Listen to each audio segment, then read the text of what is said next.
السلام علیکم۔ Daily golf Urdu میں خوش آمدید۔ UAE، پاکستان اور دنیا بھر کے ممالک کی تازہ ترین خبروں کے لیے ہمارے چینل کو سبسکرائب کریں۔ متحدہ عرب امارات میں آج کرونا وائرس کیسز کی تعداد 700 سے تجاوز کر گئی۔ متحدہ عرب امارات میں 2 ستمبر بروز بدھ کو کرونا وائرس کے 735 نئے کیسز ریکارڈ۔ امارات کی وزارت صحت کی جانب سے جاری اعداد و شمار کے مطابق متاثرین کی مجموعی تعداد 71,540 تک پہنچ چکی ہے۔ پچھلے 24 گھنٹوں میں 538 صحت یابیوں کے بعد صحت یابیوں کی کل تعداد 62,029 ہو گئی ہے۔ آج کرونا سے مزید 3 ہلاکتیں ہوئیں، جس سے ہلاکتوں کی کل تعداد 387 ہو گئی ہے۔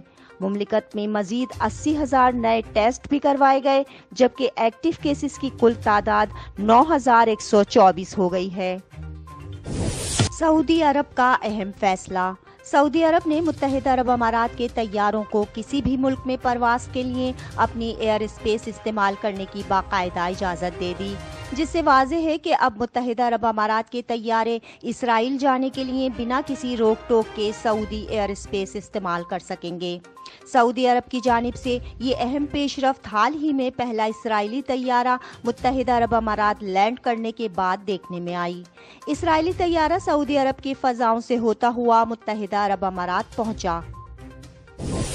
متحدہ عرب امارات نے پاکستان کا حقیقی دوست ہونے کا حق ادا کر دیا۔ سیلاب زدگان کی مدد کے لیے 40 لاکھ درہم بھجوا دیے۔ متحدہ عرب امارات کے صدر شیخ خلیفہ بن زید ال نہیان کے نام سے قائم کی گئی فلاحی تنظیم خلیفہ بن زید ال نہیان فاؤنڈیشن کی جانب سے جنوبی پاکستان کے سیلاب متاثرین کے لیے 40 لاکھ درہم بطور امداد بھجوائی گئی۔ لیفا فاؤنڈیشن کی امدادی ٹیم نے سندھ کے جنوبی علاقوں میں تقریباً 75,000 سیلاب متاثرین میں ادویات، خیموں اور کمبل کے علاوہ بچوں کی ضروریات کا سامان بھی تقسیم کیا۔ اسرائیل اور امریکہ کا مشترکہ وفد متحدہ عرب امارات کے تاریخی دورے کے بعد واپس روانہ ہو گیا۔ اس دورے کے دوران امارات اور اسرائیل کے درمیان مستقبل کے تعلقات کے حوالے سے بات چیت کی گئی۔ دونوں ممالک کے درمیان دوستانہ تعلقات ہموار کرنے میں امریکہ نے مرکزی کردار ادا کیا ہے۔ امریکی صدر کے داماد اور وائٹ ہاؤس کے ایڈوائزر جیرڈ کشنر نے اماراتی دارالحکومت پہنچنے والے وفد کی قیادت کی۔ یہ وفد امارات اور اسرائیل کے درمیان تاریخ کی پہلی کمرشل فلائٹ کے ذریعے تل ابیب سے ابوظہبی پہنچا تھا۔ اسرائیلی میڈیا نے اس پرواز کو ایک تاریخی پرواز قرار دیا، کیونکہ اس کے لیے سعودی عرب نے بھی پہلی بار اپنی فضائی حدود سے گزرنے کی اجازت دی تھی۔ امارات کے کچھ اسکولوں کے اسٹاف میں کرونا کیسز کا انکشاف۔ کئی اسکولوں نے دوبارہ آن لائن کلاسز شروع کروا دیں۔ وزارت تعلیم اور national authority of emergency crisis and disaster management کی جانب سے اعلان کیا گیا کہ کچھ اسکولوں کے اسٹاف ممبران کے کرونا ٹیسٹ پازیٹیو آ گئے ہیں، جس کے باعث ان اسکولوں میں کچھ عرصے تک آن لائن کلاسز ہوں گی اور بچوں کو اسکول نہیں بھیجا جائے گا۔ 30 اگست کو اسکول کھلنے سے قبل اسکول اسٹاف اور بچوں کے کرونا ٹیسٹ کروانے لازمی قرار دیے گئے تھے۔ اس کرونا ٹیسٹنگ کے نتیجے میں بہت سے ٹیچرز اور ایڈمنسٹریٹو اسٹاف کے کرونا ٹیسٹ پازیٹیو آئے ہیں، جس کے بعد یہ فیصلہ کیا گیا کہ کچھ اسکولز میں فی الحال آن لائن کلاسز ہی جاری رکھی جائیں گی، تاکہ کرونا کے مشتبہ مریضوں کے باعث مزید افراد میں اس وائرس کے پھیلاؤ کو روکا جا سکے۔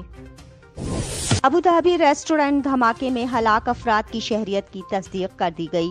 فلپائنی سفارت خانے نے منگل کے روز تصدیق کی کہ پیر کے روز ابوظہبی کے فاسٹ فوڈ ریسٹورینٹ میں گیس پھٹنے سے ہونے والے دھماکے کے نتیجے میں 2 فلپائنی باشندے ہلاک ہو گئے۔